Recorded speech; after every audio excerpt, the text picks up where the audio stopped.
1975년과 같은 2025년. 올해 이 일들은 100% 일어납니다.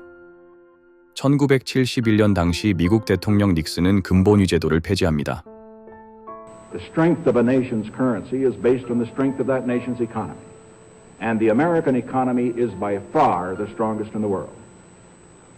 I have directed Secretary Connally to suspend temporarily the convertibility of the dollar into gold or other reserve assets, except in amounts and conditions determined to be in the interest of monetary stability and in the best interest of the United States. 미국은 1960년대부터 복지 지출 증액, 소련과의 냉전을 위한 군비 확충, 베트남 전쟁 전비 조달 등을 위해 달러를 마구 찍어내고 있었기에 미국 내 금재고가 바닥이 나고 있었고 결국 근본위 제도를 폐지해야 했습니다.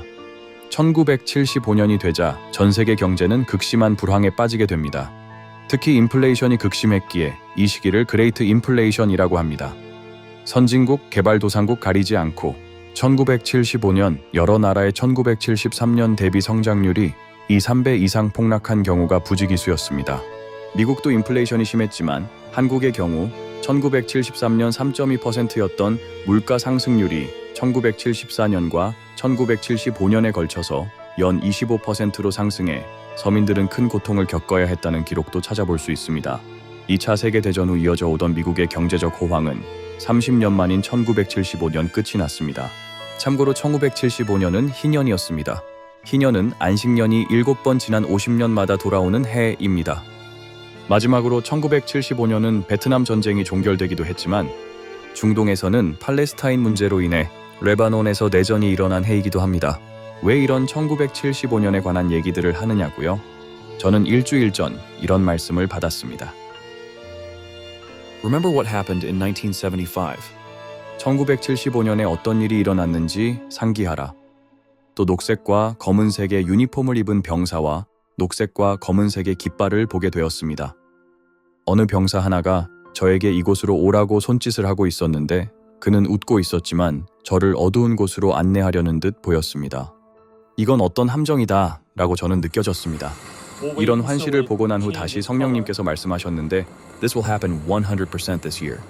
올해 이 일들은 무조건 일어난다고 하셨습니다. 그래서 저는 1975년에 어떤 일들이 일어났었는지를 확인해 보았고 Great Inflation이라고 불린 이 시기에 전 세계적인 경제적 어려움이 닥쳐왔었음을 알 수 있었습니다.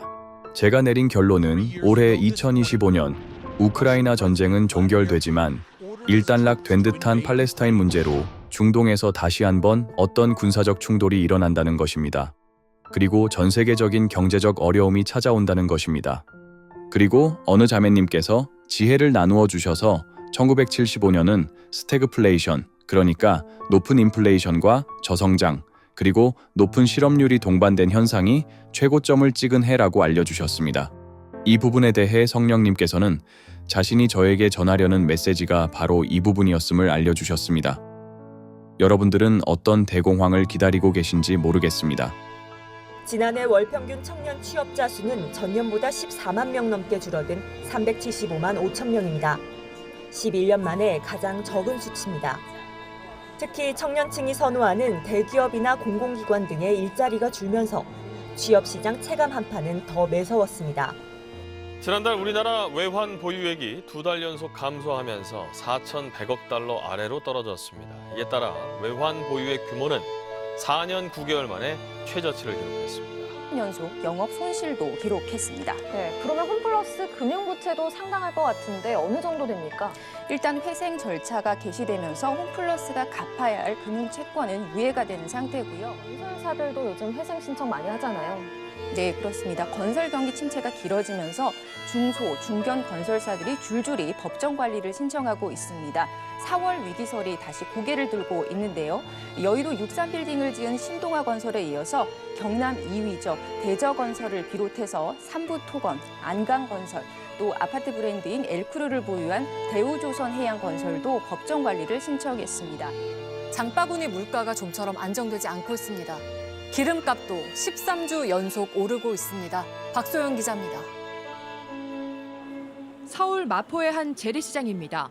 배추 한 포기 소비자 가격이 4,900원을 넘었고 무 한 개는 3,200원은 내야 살 수 있습니다.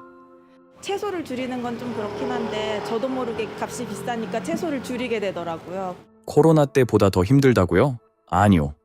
조금만 기다리시면 IMF 때보다 더 힘들다는 뉴스를 보게 되실 것입니다. 저의 가족은 이미 충분히 힘들고 있고 미국 내 저소득층은 아침에 계란 하나 먹는 게 부담스럽고 있습니다. 어떤 주에서는 계란 한 판이, 그러니까 계란 12개가 한화로 10,000원이 훌쩍 넘기 때문입니다. 한국도 식료품 가격, 먹거리 물가가 너무 올라서 다들 힘드시지 않나요? 아닌가요? 여기 오시는 분들은 모두 부유층이셔서 전혀 어려움을 못 느끼고 계신가요?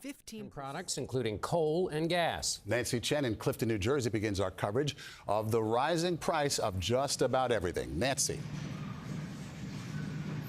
Maurice, it has been a persistent problem. Even with inflation slowing, it is nearly impossible to get the same amount of food as you could just a few years ago with that same budget, and American families are making sacrifices. $2 for one apple. Each trip to the store is getting harder for Melissa Robinson. I can't afford to, eat a healthy diet for my kids and for myself. I just buy the minimum, the bare minimum. These days you're buying the bare